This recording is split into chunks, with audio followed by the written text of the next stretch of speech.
Buenas noches, amados hermanos, ¿cómo están? Mi placer volver a estar acá con ustedes.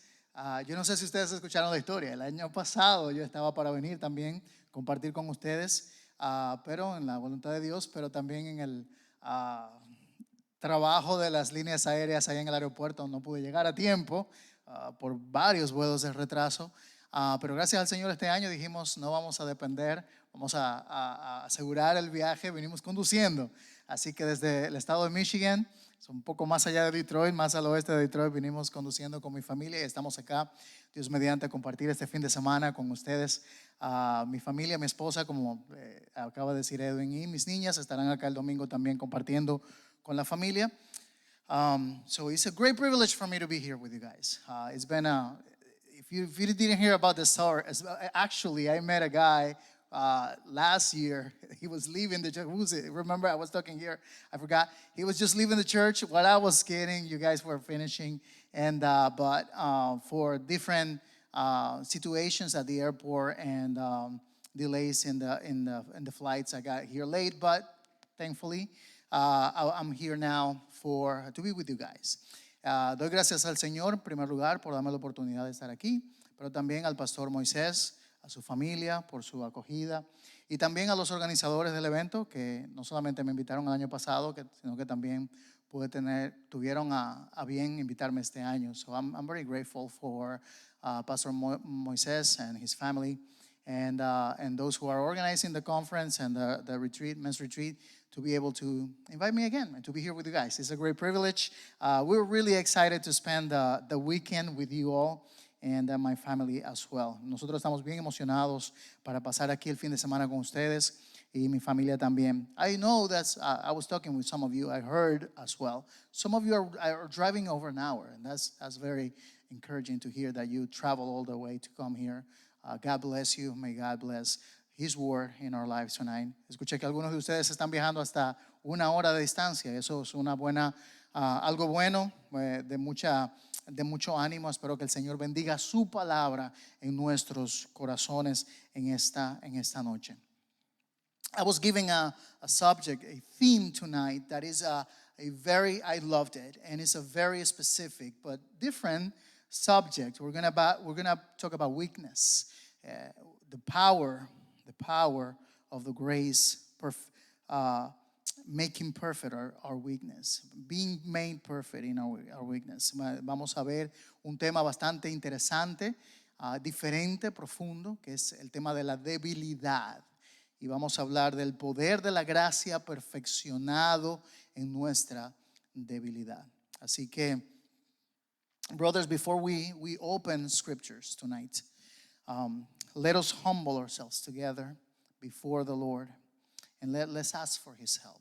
Because apart from the grace of God, we cannot understand spiritual things in the right way, and nor we can endure faithfully the burdens and that He sovereignly allows in our lives. Hermanos, antes de abrir las escrituras esta noche, humillémonos, tomemos un tiempo de oración para humillarnos juntos delante del Señor, a pedir su ayuda, porque aparte de la gracia de Cristo, no podemos entender correctamente las cosas espirituales ni tampoco perseverar fielmente bajo las cargas que Él soberanamente permite en nuestra vida. Así que oremos, let's pray.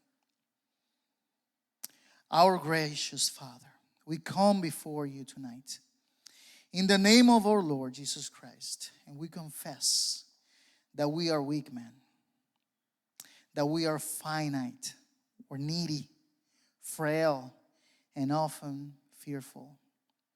Many times we try to hide our weaknesses behind activity, knowledge, ministry work, accomplishments, or even pride or religious performance. Yet, Lord, you know our hearts. You know the sins we fight.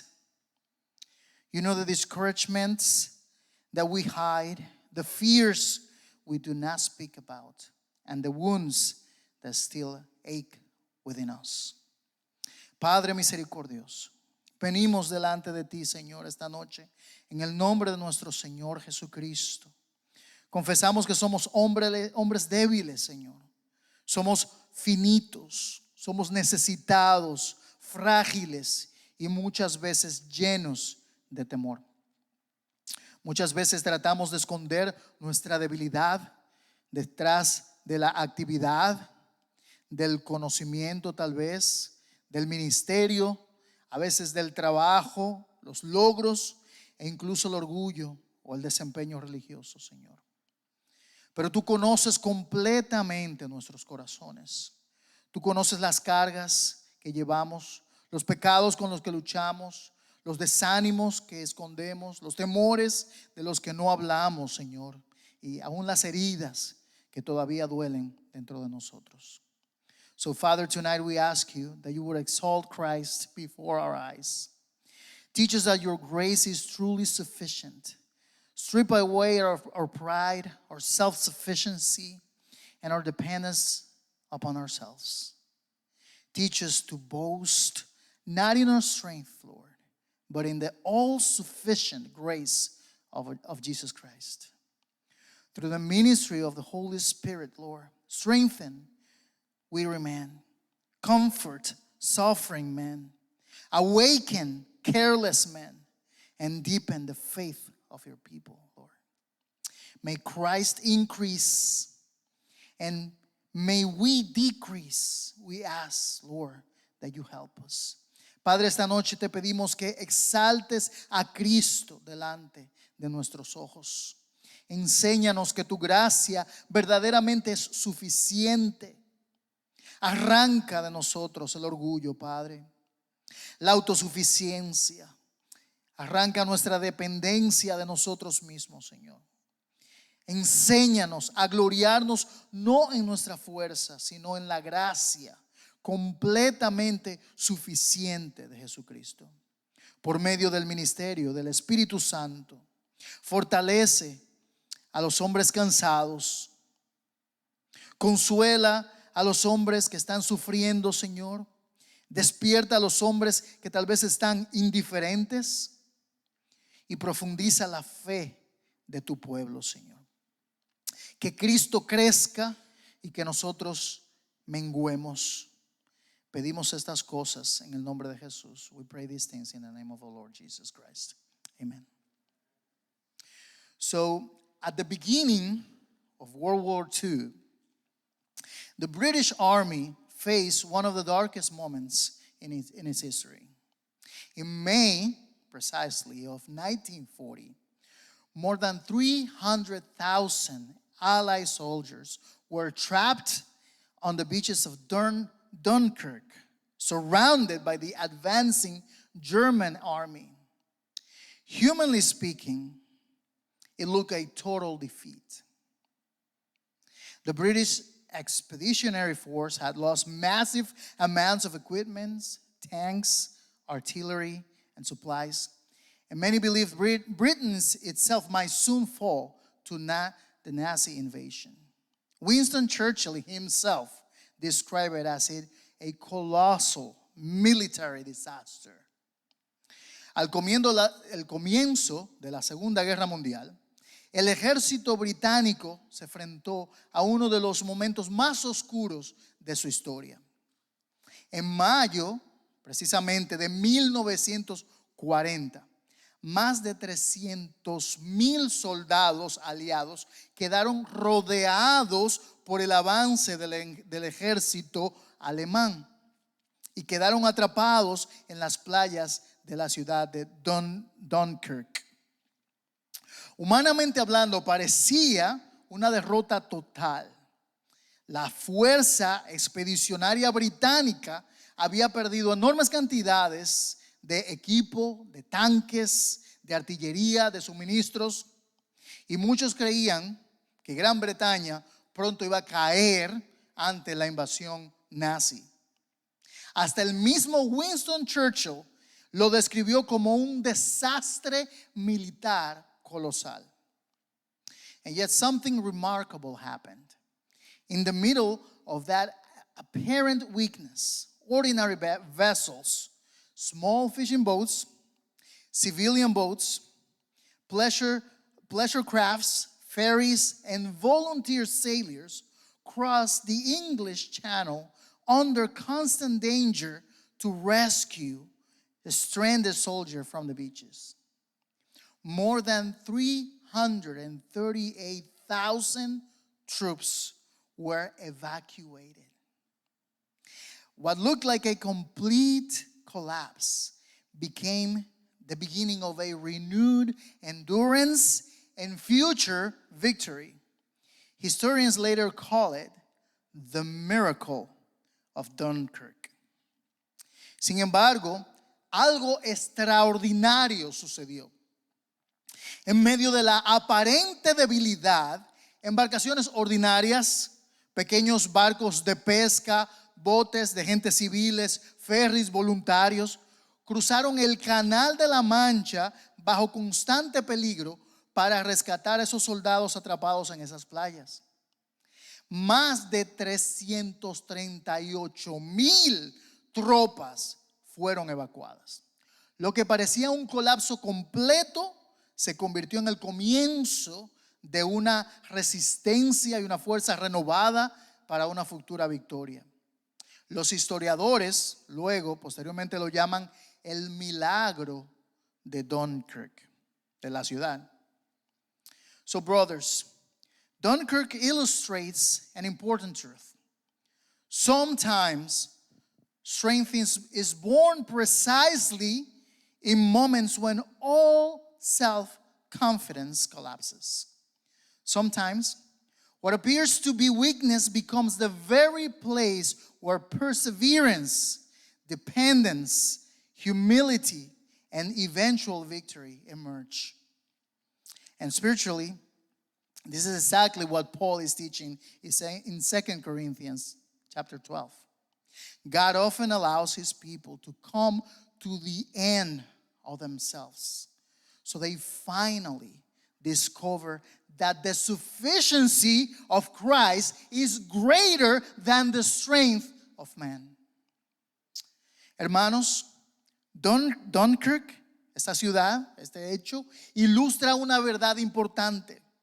Muchas veces la fortaleza nace precisamente en momentos donde toda la autosuficiencia colapsa. Muchas veces lo que aparenta ser debilidad se convierte en el lugar donde emerge la perseverancia, la dependencia, la humildad y eventualmente la victoria. Espiritualmente eso es exactamente lo que Pablo está enseñando en 2 Corintios capítulo 12. Dios muchas veces permite que su pueblo llegue al final de sí mismo para que finalmente descubra que la suficiencia de Cristo, hermanos, es mayor que la fuerza del hombre.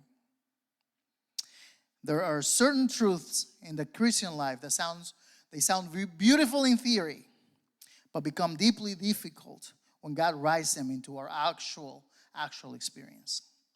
One of those truths is the sufficiency of Christ. It is easy to say, Christ is enough.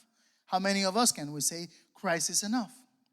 When life is stable, when health is strong, when ministry is fruitful, when finances are secure, and the future appears manageable. But the real test of our faith becomes when God allows a thorn to remain in our lives after we have sincerely prayed for its removal, perhaps. Hay ciertas verdades en la vida cristiana que suenan hermosas en teoría, pero se vuelven profundamente difíciles cuando Dios las escribe en nuestra experiencia real. Una de esas verdades es la suficiencia de Cristo, la suficiencia de Cristo. Es fácil decir, Cristo es suficiente, y podemos decir eso, ¿no? Cristo es suficiente. Cuando la vida está estable, cuando la salud está fuerte, cuando el ministerio es fructífero, cuando las finanzas están seguras y el futuro parece manejable. Pero la verdadera prueba, hermanos, de nuestra fe, de nuestra teología, llega cuando Dios permite que una espina, una prueba, permanezca en nuestra vida después a veces de haber orado sinceramente por su remoción, para que Dios la quite. And brothers, if we're honest tonight, weakness is uncomfortable for men, isn't it? We naturally want strength. We want control. We want competence. We want independence. And that's okay. We want solutions. We want victory. We want to fix problems quickly. Many men have been trained by culture, by family, or pride to believe that strong men do not struggle. Strong men do not break. Strong men certainly do not admit weaknesses publicly. Yet one of the shocking realities of the gospel is that God repeatedly chooses to display his power not through self-sufficient men, but through weak men who have learned to depend upon Christ. Hermanos, si somos honestos en esta noche, la debilidad es bastante incómoda para los hombres, ¿no? Naturalmente nosotros queremos fuerza, nosotros queremos control, queremos competencia e independencia. Está bien, queremos soluciones, queremos victoria, queremos resolver los problemas más rápido. Muchos hombres han sido entrenados por la cultura, la sociedad, la familia o el orgullo para creer que los hombres fuertes no luchan, que los hombres fuertes no se quebrantan y que finalmente, ciertamente los hombres fuertes no admiten públicamente su debilidad. Sin embargo, una de las realidades más impactantes del Evangelio es que Dios repetidamente escoge mostrar su poder por medio de hombres autosuficientes, no por medio de hombres autosuficientes, sino por medio de hombres débiles que han aprendido a depender de Cristo. So tonight we come to one of the most personal passages in all of Paul's writings, and it is 2 Corinthians chapter 12. 2 Corinthians chapter 12. The apostle opens a window into his own suffering, his own pleading, his own weakness, and ultimately into Christ's answer to him. And what makes this passage so powerful is that Christ does not immediately remove the thorn. Instead, Christ, and listen to this, Christ, I'm going to give you the passage, but listen to this. Christ gives Paul something greater than the removal of suffering. He gives him himself with his sustaining grace.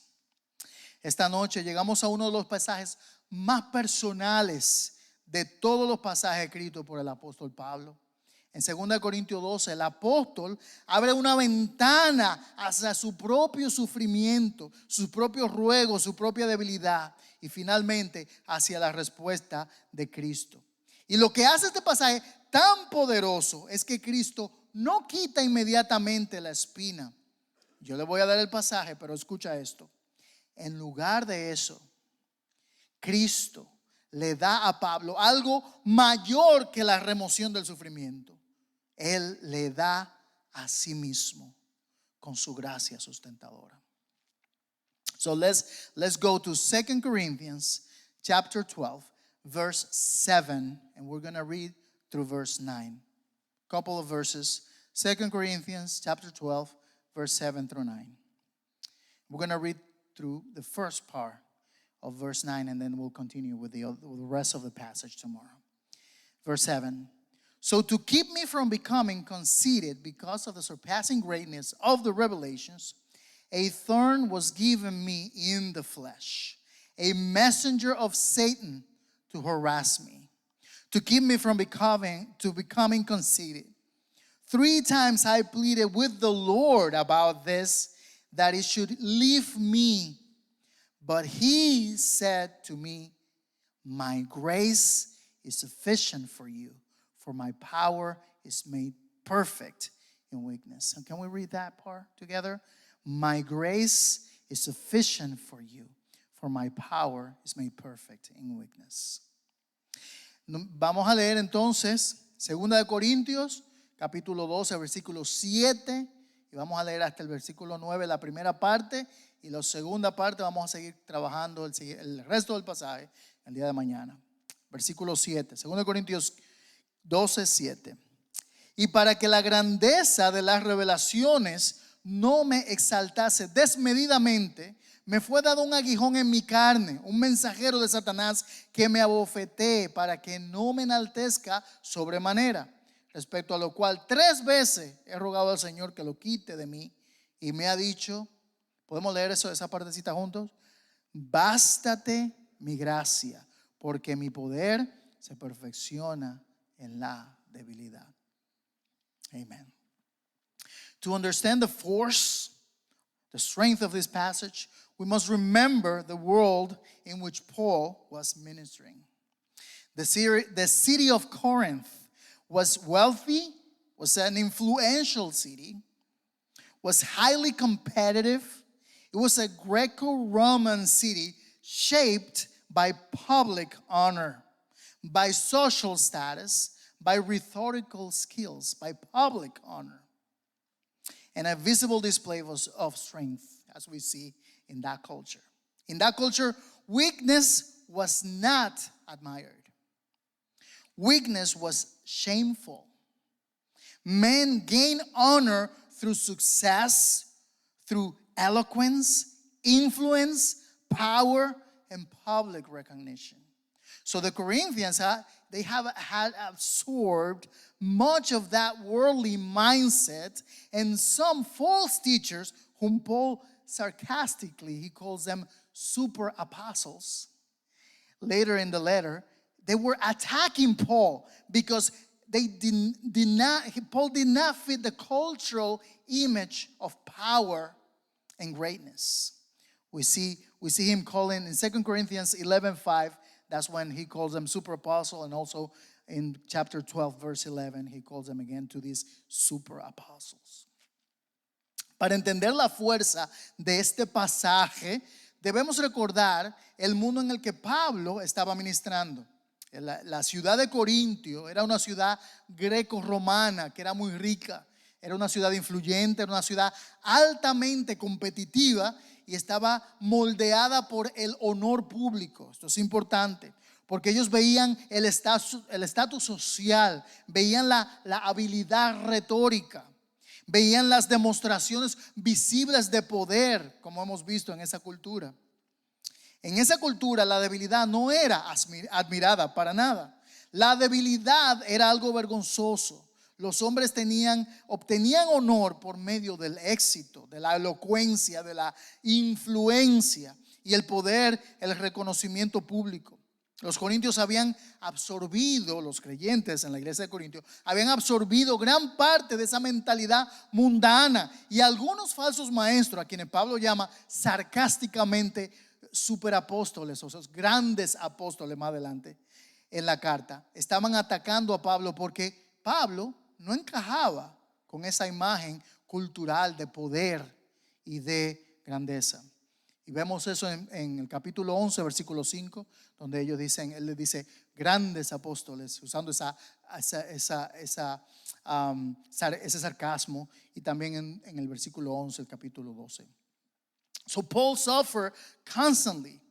He endured persecutions because of that, imprisonments, beatings, afflictions, pressures, and emotional burdens.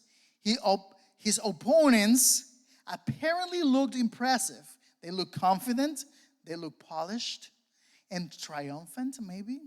But Paul looked weak, yet the Corinthians misunderstood what was the very weakness they despised had become the strength upon which the power of Christ rested upon Paul. The false teachers glory themselves, Paul glory in Christ. The false teachers promoted their image, but Paul preached the cross. The false teachers boasted in power, meanwhile Paul boasted in weakness, because weakness magnified the sufficiency of Christ. Pablo sufría constantemente debido a esto. Él soportó persecuciones, encarcelamientos, azotes, aflicciones, presiones y cargas aún emocionales, porque esos oponentes aparentemente lucían impresionantes. Ellos lucían seguros, refinados, triunfantes. Pero ¿qué pasaba con Pablo? Pablo parecía débil. Sin embargo, lo que los corintios no entendían era que precisamente la debilidad que despreciaban se había convertido en el escenario sobre el cual reposaba el poder de Cristo sobre Pablo.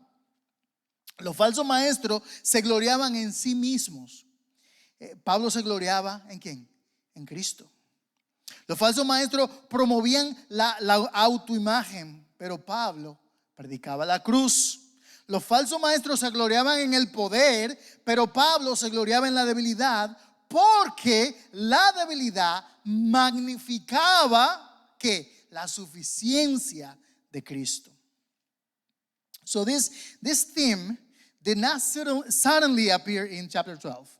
In fact, both in 1st and 2nd Corinthians, they're saturated with this theology of divine power manifested through apparent weakness. For example, in 1 Corinthians chapter 1, Paul already declared that the message of the cross appears foolish and weak to the world, yet it is the wisdom and what? And the power of God unto salvation.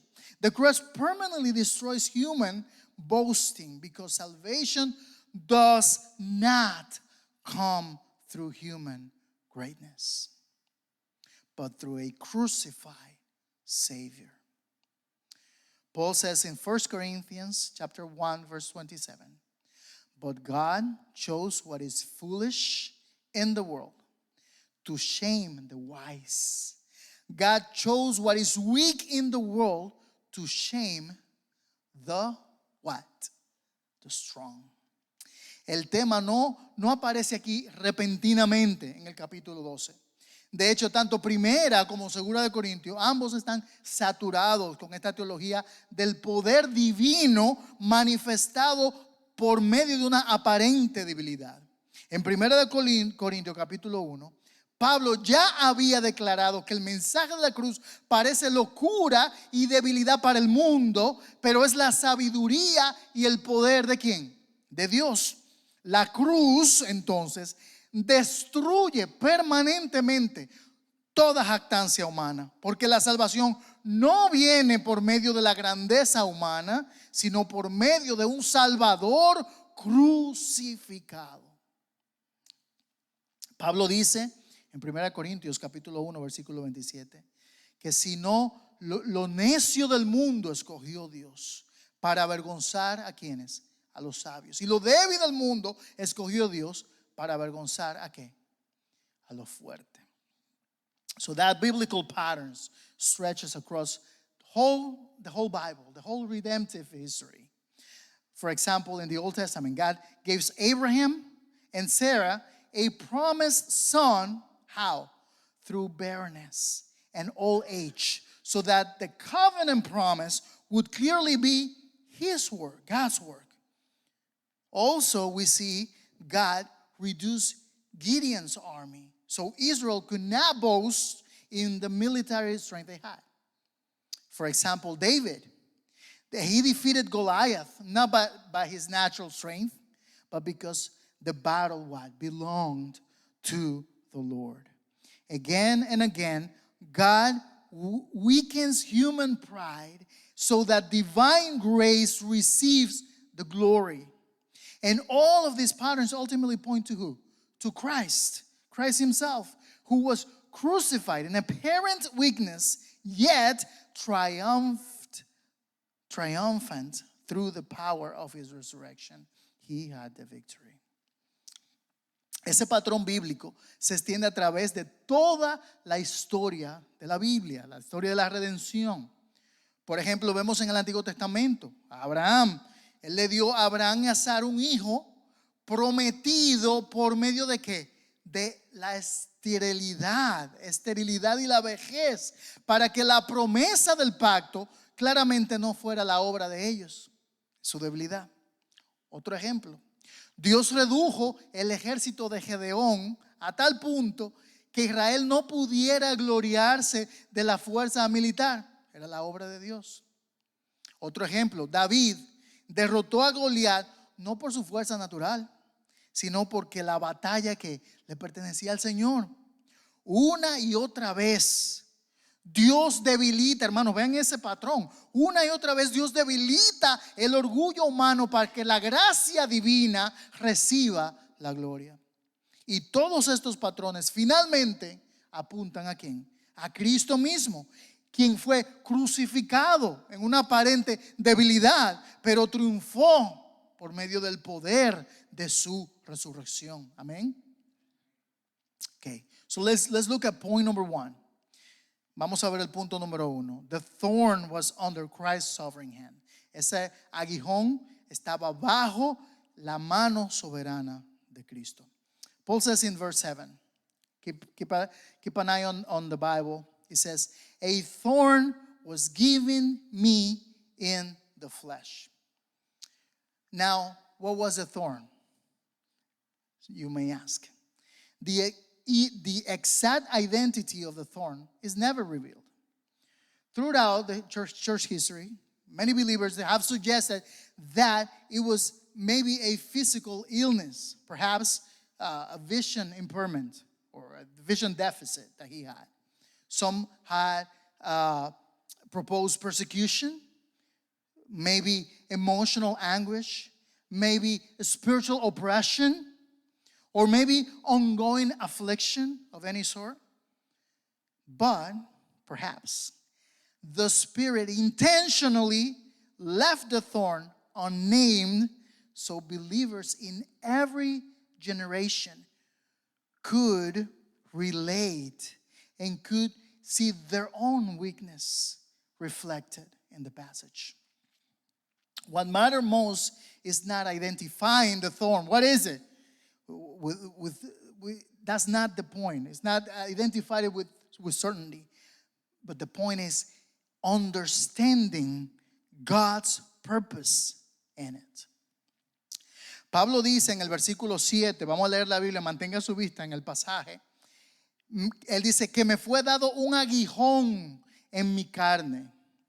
Ahora, ¿qué es el aguijón? La identidad exacta del aguijón nunca se nos revela aquí en las Escrituras.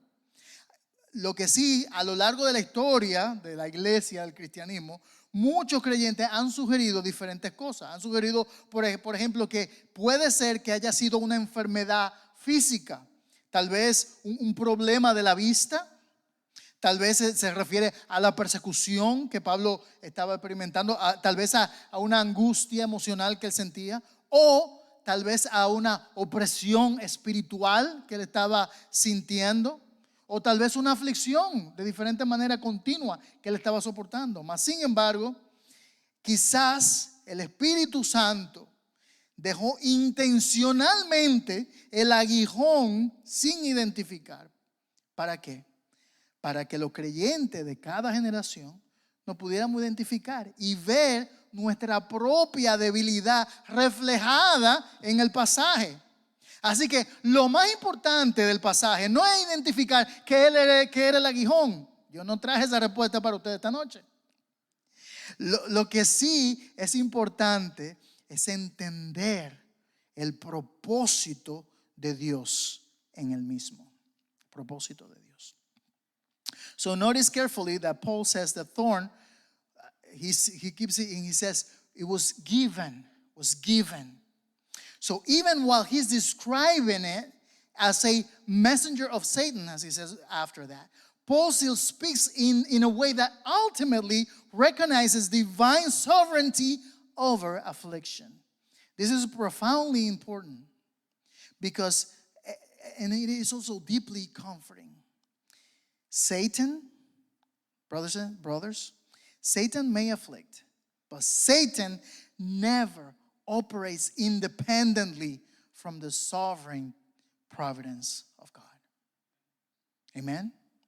Just as in the book of Job, the enemy acts maliciously, yet God governs all things wisely, purposely, and perfectly for his holy ends. Observa cuidadosamente que Pablo sigue diciendo en el pasaje que la espina, dice, ese aguijón me fue dado. ¿Tú ves ahí? Me fue dado. Aún él describiéndolo como un mensajero de Satanás, como dice más adelante, Pablo sigue hablando de una manera que evidentemente está reconociendo la soberanía divina sobre la aflicción. Escucha bien, esto es sumamente importante y también es bastante consolador para el alma. Porque Satanás puede afligir, pero Satanás nunca opera independientemente de la providencia y de la soberanía de Dios. Así como en el libro de Job, nosotros vemos la historia de Job, el enemigo actúa maliciosamente, pero ¿qué hace? Dios gobierna todas las cosas de manera sabia, de manera intencional y perfectamente para sus santos propósitos. John Calvin wrote concerning this passage, God often humbles his people by various afflictions that he may keep them within bounds. He understood that God often uses affliction not to destroy his children, but to sanctify them and protect them from spiritual pride. Paul himself says the thorn was given. And then he continues and says, to keep me from becoming conceited. So listen to this, brothers. The greatest danger in Paul's life was not the thorn itself. It was pride. It was pride. Juan Calvino escribió acerca de este pasaje. Dios muchas veces humilla a su pueblo por medio de diversas aflicciones para mantenerlo dentro de los límites apropiados. Él entendía que Dios muchas veces usa la aflicción no para destruir a sus hijos, sino para santificarlos, para protegerlos del orgullo espiritual.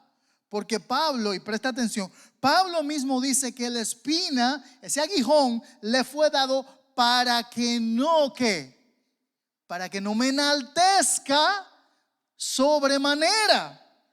Hermanos, el mayor peligro en la vida de Pablo no era el aguijón en sí mismo, era el orgullo. El orgullo. So many of us spend enormous energy by asking God to remove our weaknesses. You ask him to remove it from your life. While God is using weakness to remove self-sufficiency from our hearts. We often fear suffering more than pride. Yet Scripture repeatedly warns that pride destroys men spiritually. Pride destroyed King Saul. Pride destroyed Nebuchadnezzar. Pride destroyed churches in Revelation. And brothers, pride can quietly destroy a man while everything outwardly still appears successful. Muchos de nosotros gastamos enorme cantidad de energía pidiéndole a Dios que quite la debilidad de nuestra vida. Dios, quítame esta debilidad, esta prueba, esta situación. Mientras tanto, Dios está usando la debilidad para remover la autosuficiencia de nuestros corazones. Muchas veces tememos más al sufrimiento que al orgullo. Pero en las Escrituras repetidamente se nos dice y se nos advierte que el orgullo destruye espiritualmente a los hombres. El orgullo, hermano, destruyó al rey Saúl. El orgullo destruyó a Nabucodonosor. El orgullo destruyó a iglesias en Apocalipsis. Y hermanos, definitivamente, el orgullo puede destruir silenciosamente a un hombre mientras todavía externamente todo parece exitoso. Point number 2. Christ's grace is personal and fully sufficient. Punto número 2, la gracia de Cristo es personal y totalmente suficiente. Paul says in verse 9, but he said to me, my grace is what? Sufficient for you. This is the beautiful part. My grace is sufficient for you. The Greek text here is very, very rich. Not that I'm an expert, but it's beautiful. What he says is sufficient. We can reorder it and say, sufficient for you is my grace. Sufficient for you is my grace. That word there means sufficient, means enough, fully, adequate, completely sufficient. It's adequate. My grace is adequate. It's completely sufficient. Christ is not merely offering temporary emotional comfort. He is declaring that his grace is fully able to sustain Paul in the middle of ongoing weakness. Pablo dice en el versículo 9, y esto es un pasaje hermoso, hermano, precioso. Y me ha dicho, bástate mi gracia. Bástate mi gracia. Cuando yo era joven, yo no entendía lo que significaba eso. Bástate mi gracia. No. ¿Qué significa eso? Es una manera rara de comunicarnos actualmente, ¿verdad? Pero tal vez las palabras que utiliza Pablo en el original también pueden darnos un poquito de idea. El texto griego aquí es hermoso, es rico, porque esa palabra bástate, mi gracia, podemos decirlo, suficiente para ti es mi gracia. O que mi gracia te sea suficiente. Que mi gracia te sea suficiente. Esa palabra suficiente significa en el original bastante, completamente adecuado o adecuada, plenamente suficiente. Cristo no está ofreciendo simplemente un consuelo temporal, superficial o emocional. Él está declarando que su gracia es plenamente capaz de sostener a Pablo en medio de una debilidad continua. Notice also how personal this statement is. Jesus says, my grace. You see that? My grace, Jesus said. The grace belongs to who? To Jesus, to Christ himself. This is beautiful, it's covenantal, it's relational, it's Christ-centered grace. Christianity is not primarily about discovering hidden strength within ourselves. Biblical Christianity teaches that the believer survives, the believer perseveres and grows through union with Christ. Paul does not overcome weaknesses through inner toughness. He is sustained by the living Christ. Observen también cuán personal es esta declaración que el Señor dice aquí, hermano. Jesús dice, mi gracia. ¿La gracia? ¿De quién es la gracia? De Cristo. La gracia le pertenece a Cristo mismo. Esta es una gracia del pacto, una gracia relacional, centrada en Cristo. Porque, hermanos, el cristianismo no se trata principalmente de descubrir tu fuerza interior, como te dicen por ahí. No es que tú vas a descubrir una fuerza escondida dentro de ti mismo. El cristianismo bíblico enseña que el creyente sobrevive, persevera y crece por medio de la unión con Cristo. Pablo no supera la debilidad por su dureza interna, por su fortaleza. Él es sostenido por el Cristo vivo. Richard Sibbes, a Puritan, he wrote in a book the Bruce Reed, beautiful words. He said, in pursuing his calling, Christ will not break the bruised reed, nor quench the smoking flax, in which more is meant than spoken. For he will not only not break or quench, but he will cherish those with whom he so deals. Sibbes understood something precious about Christ. Weak believers are not despised by him. Christ is tender toward weak saints. The world admires self-sufficient strength, but Christ draws near to dependent weakness. Brothers, many men secretly believe that God is most pleased when we are more strong, when we appear more strong or composed. But often, the deepest communion with Christ comes when we are finally emptied of confidence in ourselves.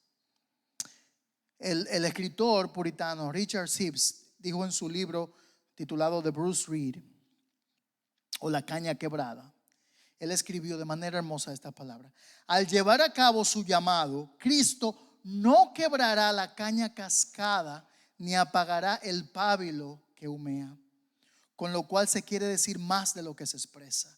Pues Él no solo no quebrará ni apagará, sino que cuidará con ternura a aquellos quienes así trata. So Sibbes entendía algo precioso acerca de Cristo. Y escucha bien, los creyentes débiles nunca, no serán despreciados por Él. Cristo es tierno con los santos débiles. El mundo admira la fortaleza, el mundo admira la autosuficiencia, pero Cristo se acerca a la debilidad dependiente. Así que, hermanos, muchos hombres secretamente creen que Dios está más contento, más complacido con ellos cuando aparentan ser fuertes. Si yo soy fuerte, soy compuesto, Dios está más contento conmigo. No, hermano. Muchas veces la comunión más profunda con Cristo llega cuando finalmente somos vaciados de toda confianza en nosotros mismos para depender de Cristo. Number 3, Christ's power is perfected in weakness. El poder de Cristo es perfeccionado en la debilidad. Christ continues saying in the verse, go back to the text, for my power is made perfect in weakness. Again, the word here, power, refers to Christ's power in the context, even in the context of his resurrection. The word for weakness means frailty, incapacity, limitation. And when we say here, it's perfect or made perfect, it gives the idea of bringing to completion, reaching its intended goal or full display. So what does it mean? Christ's power is not improved by weakness. No, that's not what he's saying. But weakness becomes the stage where his power is more clearly manifested. Cristo continúa diciendo, y encontramos en el verso, sigamos leyendo el texto, dice, porque mi poder se perfecciona en la debilidad.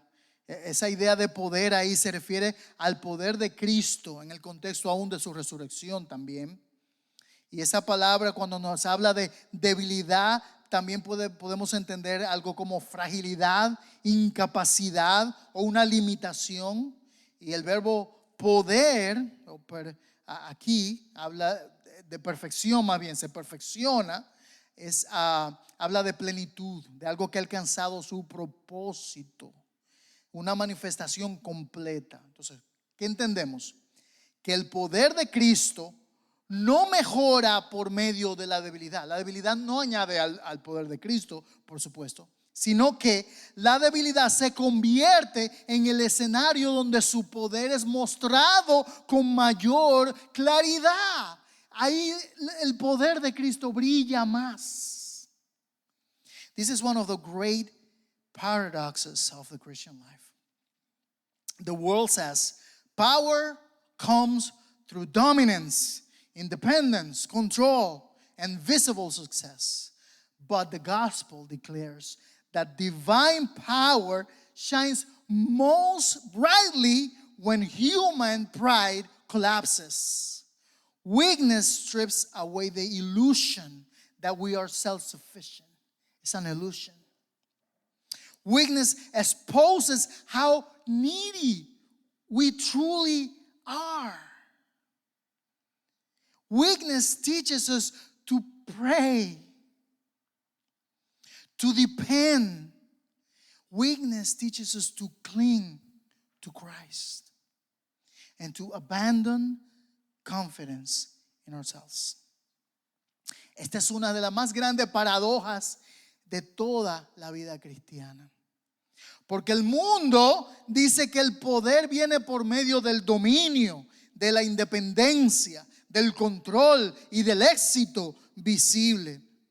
Pero el Evangelio, hermanos, declara que el poder divino resplandece con más intensidad cuando el orgullo humano colapsa, cuando se desbarata, diríamos los dominicanos.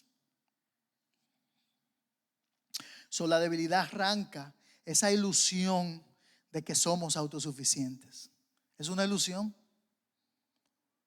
La debilidad expone cuán necesitados realmente somos. La debilidad nos enseña a orar. La debilidad nos enseña a depender. La debilidad nos enseña a aferrarnos a Cristo. La debilidad nos enseña a abandonar toda la confianza en nosotros mismos. And nowhere it is clearer than at the cross itself. Christ was crucified in apparent weakness. He was mocked. He was rejected. He was beaten. He was humiliated. And he was nailed publicly to a Roman cross. The world, Calvary, looked like, to the world, Calvary looked like a defeat.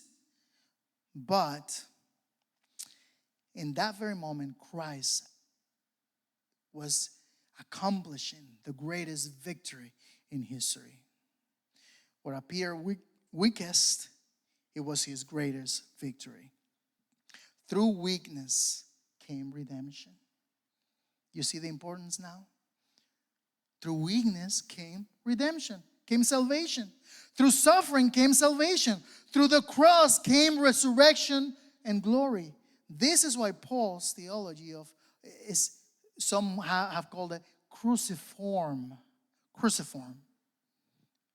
The Christian life follows the pattern of Christ himself. Suffering before glory and weakness before resurrection power. En ningún lugar esto es más claro, este concepto es más claro que en la cruz de Cristo. Cristo fue crucificado en aparente debilidad. Él fue burlado, Él fue rechazado, Él fue golpeado, Él fue humillado, Él fue clavado públicamente a una cruz romana. Para el mundo, el Calvario parecía una derrota. Sin embargo, precisamente en el momento cuando Cristo parecía más débil, Él estaba logrando la victoria más grande de la historia, hermanos. Por medio de la debilidad vino la redención. Por medio del sufrimiento vino la salvación. Y por medio de la cruz vino la gloria de la resurrección. Es por eso que la teología de Pablo se llama, que tiene forma de cruz, cruciforme. La vida cristiana sigue el patrón de Cristo mismo. Sufrimientos antes de la gloria y debilidad antes del poder de la resurrección. Así que no te desanimes, hermano, en tus debilidades. Brothers, some of you tonight are maybe exhausted because of that thorn in your life because it remains there. Perhaps you have prayed for years about that struggle. Perhaps you have prayed for years about a burden, about a sorrow, or about a temptation. Maybe you're praying for a weakness that you see in your life. Maybe for a difficult marriage situation. Maybe you've been praying for a prodigal child. Maybe you've been praying for anxiety, against anxiety. Maybe you're praying for your discouragement. Or maybe you're praying for physical suffering. And perhaps secretly you have begun to interpret that the presence of the thorn in your life is the absence of Christ. But this passage teaches the exact opposite.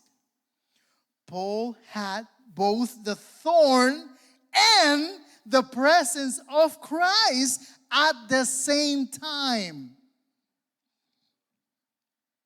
Hermanos, algunos de ustedes en esta noche puede que estén agotados, exhaustos, porque el aguijón en la carne, esa espina permanece. Quizás tú has estado orando por años acerca de una lucha en tu vida. Quizás tú has estado orando por una carga. Quizás tú has estado orando por años por un dolor, por una tentación. Quizás tú estás orando por una debilidad en tu vida. Quizás tú estás orando por una situación difícil en el matrimonio. Quizás tú estás orando por un hijo rebelde. Quizás tú estás orando en contra de la ansiedad o del desánimo. O quizás tú estás orando por sufrimiento físico. Y quizás secretamente tú estás comenzando a interpretar que la presencia de ese aguijón, esa prueba en tu vida, significa la ausencia de Cristo.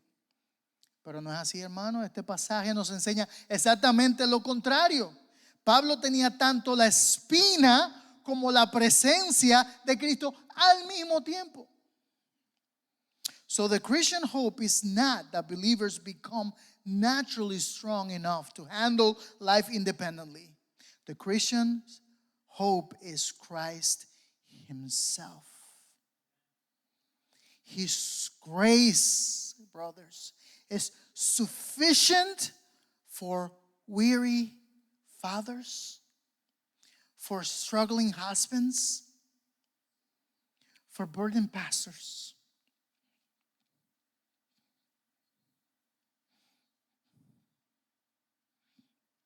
Is sufficient for anxious men, for suffering saints, and for weak believers.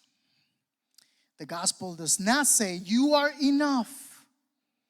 The gospel says Christ is enough. And brothers, that changes everything. La esperanza cristiana no es que los creyentes se vuelvan naturalmente suficientemente fuertes para manejar la vida independientemente. La esperanza cristiana, hermanos, es Cristo mismo. Cristo es la esperanza.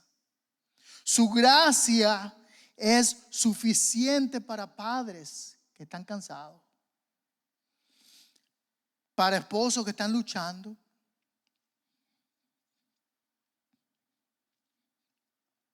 para pastores cargados, para hombres ansiosos, para santos que están sufriendo y para creyentes débiles. Su gracia es suficiente. El Evangelio no dice, tú eres suficiente. El Evangelio dice, Cristo es suficiente. Y hermano, eso lo cambia todo. As we close tonight, remember that the deepest message of this passage is not the greatness of Paul, not even the greatness of endurance. The deepest message here is the sufficiency of Christ. The thorn remained, but Christ remained also. The weakness remained, but grace remains stronger. And brothers, One day all weaknesses will finally disappear forever. Amen.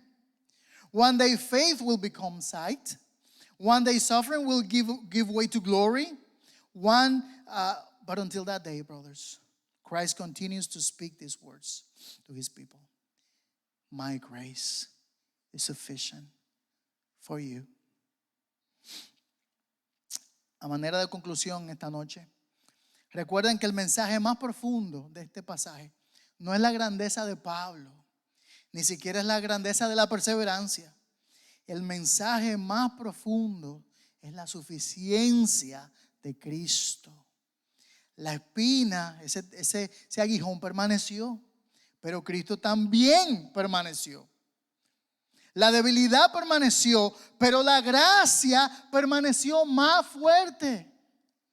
Y hermanos, un día toda debilidad desaparecerá para siempre. Un día la fe se convertirá en vista. Un día el sufrimiento dará lugar para la gloria. Pero hasta ese día, Cristo continúa diciendo estas palabras para sus santos. Que mi gracia te sea suficiente.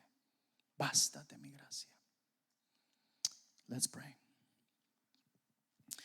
Father, thank you for reminding us tonight that your grace is truly sufficient. Forgive us for how often we trust in ourselves instead of depending upon Christ. Forgive our pride, our self-reliance, Lord, and our unbelief. Teach us, Lord, to glory not in our own strength, but in the grace and power of Jesus Christ. Strengthen weak men tonight. Comfort suffering men tonight, Lord. Restore discouraged men tonight. And may all of us leave this place clinging more deeply to Christ, who loved us and gave himself for us. We ask this in Jesus' name. Padre, gracias por recordarnos esta noche que tu gracia verdaderamente es suficiente. Perdónanos por cuán frecuentemente nosotros confiamos en nosotros mismos en lugar de depender de Cristo. Perdona nuestro orgullo, nuestra autosuficiencia y nuestra incredulidad. Enséñanos a gloriarnos no en nuestra propia fuerza, Señor, sino en la gracia y el poder de Jesucristo. Fortalece, Señor, en esta noche a hombres que están débiles. Consuela, Señor, en esta noche a hombres que están sufrientes, que están sufriendo. Restaura en esta noche a los hombres desanimados, Señor. Y que todos salgamos de este lugar aferrándonos más profundamente a Cristo, quien nos amó y se entregó a sí mismo por nosotros. Te pedimos todas estas cosas en tu precioso nombre. In the name of Jesus. Amen.